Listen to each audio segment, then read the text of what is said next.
Когато бях на 18, живота ми беше пълна катастрофа. Здравословното ми състояние беше ужасно. Имах куп диагнози, нямах подкрепа от никого, нямах семейство, на което да се опра.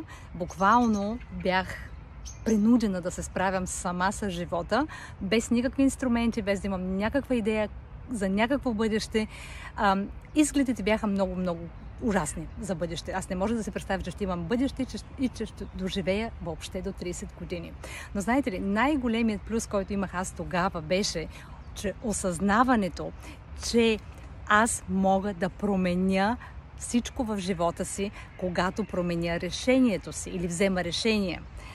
Така че започнах, огледах се, запретнах ръкави и започнах да мисля как мога аз лично да направя нещо по въпроса, за да променя съдбата си.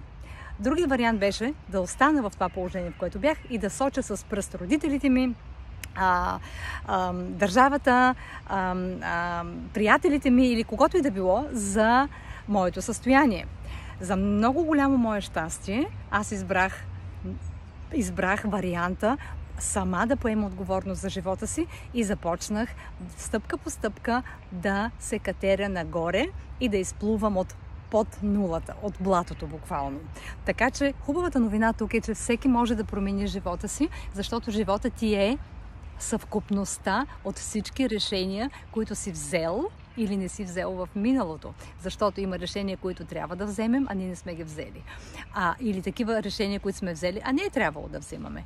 Така че не се оплаквай, просто се обърни, огледай се и виж от какво ти какво можеш да направиш в определена ситуация. А ако тази ситуация, в която се намираш в момента, не ти харесва, можеш винаги да я промениш, защото човек винаги може да започне от начало. Успех!